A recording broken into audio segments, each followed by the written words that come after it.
ನಮ್ಮ ಕನ್ನಡ ಮಾಧ್ಯಮದವ್ರಿಗೆ ದೊಡ್ಡ ನಮಸ್ಕಾರ. ನಿಮ್ ಯೋಗ್ಯತೆಗೆ ಬೆಂಕಿ ಸಿಗಾಕ ಲವಡೆ ಕೇಬಲ್ಗಳ ಹೊಟ್ಟೆಗೆ ಅನ್ನ ತಿನ್ನ ಕೆಲಸ ಮಾಡ್ಬೇಕು, ತಿನ್ನ ಕೆಲಸ ಎಲ್ಲ ಮಾಡೋದು. ಇಡೀ ಪ್ರಪಂಚದಲ್ಲಿ ಬೇರೆ ಬೇರೆ ಭಾಷೆಯವರೆಲ್ಲ ವಿಡಿಯೋ ಹಾಕೊಂಡ ಹುಡುಗಿದ ಜಸ್ಟಿಸ್ ಫಾರ್ ಸೌಜನ್ಯ ಅಂತ ಹೇಳ್ತಾ ಇದಾರೆ. ನೀವೇನ್ ಹೊಟ್ಟೆಗೆ ಅನ್ನ ತಿಂತೀರಾ, ಹೇಳ್ಕೊಳ್ ತಿಂತೀರಾ ನೀವು ಕನ್ನಡ ಮಾಧ್ಯಮದವರು?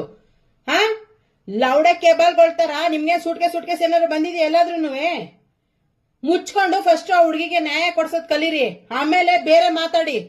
ಅದೇ ದರ್ಶನ್ ಸರ್ನ ಹಾಕೊಂಡು 58 ಸಲಗಳಲ್ಲಿ ಮೆಸೇಜ್ ಹಾಕೊಂಡು ಅದ್ ಮಾಡ್ಕೊ ಇದ್ ಮಾಡ್ಕೊಂಡು ಸ್ಟ್ಯಾಟಸ್ ಹಿಂಗ್ರಿ ಅಂತ ಕೂತಿರ್ತೀರ ಲವಡೆ ಕೇಬಲ್ಗಳ. ದರ್ಶನ್ ಸರ್ಗೆ ದೇವ್ರ ಹೊರ ಕೊಟ್ಟವನೆ, ಪೂಜಾರಿ ನಿಮ್ಮಂತ ಮಿಂಡ್ರಿ ನನ್ ಮಕ್ಳುಗಳು ಮಾಧ್ಯಮದವರು ಏನ್ ಮಾಡಕ್ ಹೊರಟಿದ್ದೀರಾ ನೀವು ಬೇವರ್ಸಿಗಳ? ಅವರು ಒಬ್ರಿಗೆ ನ್ಯಾಯ ಕೊಡ್ಸಿದ್ರು ಯಾವ್ದೋ ಒಂದ್ ರೀತಿನಲ್ಲಿ. ನೀವೇನ್ ಮಾಡ್ತಾ ಇದ್ದೀರಾ? ಶಂಟ ಹರಿತಾ ಇದ್ದೀರಾ ಯಾರವನಾರ ಕೂತ್ಕೊಂಡು? ಎಲ್ಲಾ ಮಾಧ್ಯಮದಲ್ಲಿ ಬಂತ ಕೂತೈತಲ್ಲ, ನೀವೇನ್ ಶಂಟ ಹರಿತಾ ಇದ್ದೀರಾ ಅಂತ ಕೇಳ್ತಾರ ನಿಮ್ಮನ್ನ ಲವಡೆ ಕೇಬಲ್ಗಳ. ನಿಮ್ ಯೋಗ್ಯತೆಗಳಿಗೆ ಯಾವನಾರ ಚಡ್ಡಿ ಒಳಗ್ ಕೈ ಬಿಟ್ಟಂತೆ, ಅವಳು ತೆಪ್ಕೊಂಡ್ಲಂತೆ, ಇನ್ನೊಬ್ಬ ಕೊಲೆ ಅಂದಂತೆ, ಇನ್ಸ್ಟಾಗ್ರಾಮ್ ಲವ್ ಐತಂತೆ, ಅವೆಲ್ಲ ಶಾಟ ತೋರಿಸ್ತಿರಲ್ಲ ಸೂಳೆ ಮಕ್ಳುಗಳ. ನೀವು ಕರೆಕ್ಟ್ ಆಗಿ ತೋರಿಸಿ ಆ ಹುಡ್ಗಿಗ್ ನ್ಯಾಯ ಕೊಡ್ಸಿ. ನಿಮ್ ಯೋಗ್ಯತೆಗೆ ಬೆಂಕಿ ಸಿಗಕ್ಕ.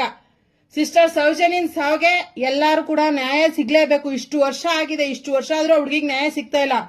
ಭಗವಂತನಲ್ಲೆಲ್ಲ ಪ್ರಾರ್ಥನೆ ಮಾಡಿ ಮತ್ತೆ ಜೈತ್ ಕಡೆಗೆ ನಡೀರಿ, ಅನ್ಯಾಯದ ಕಡೆಗೆ ಹೋಗ್ಬೇಡಿ. ಲೋಫರ್ ಕನ್ನಡ ಹೇಳಲ್ಲ ಮುಂದಕ್ಕೆ, ಅರ್ಥ ಆಗುತ್ತೆ ಅನ್ಕೋತೀನಿ. ಮಕ್ಕಳು ಅಷ್ಟೇ.